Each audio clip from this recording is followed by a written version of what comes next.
আপনি কোন জেলার ছেলেকে বিয়ে করবেন? শরীয়তপুর।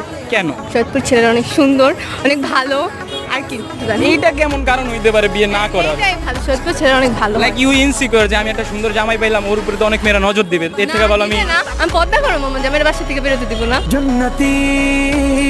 কামাই করে কি খাওয়াবো? আমি কামাই করে খাবো, সিম্পল। আমার এখানে মাইন্ড ব্ল্যাক আউট হয়ে গেছে। যাই হোক, এইটাই কারণ যে অনেক সুন্দর, এই কারণে আমি বিয়ে করবো না।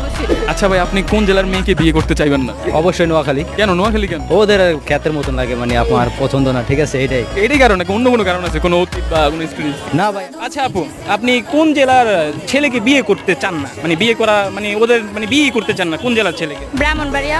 কেন? কারণ তারা একটু মারামারি বেশি করে, আর ওদের মানে ড্রেসিং মানে কোনো কিছু ভালো লাগে না, এই জন্য। মানে মারামারি করে গ্যাংস্টার টাইপ ছেলে পছন্দ না? না, কেন? ওরা তো ভালো, তো আপনাকে কেউ কিছু বলতে পারবে না যে ব্রাহ্মণবাড়িয়া আমার জামাই, একটু সাবধান? দরকার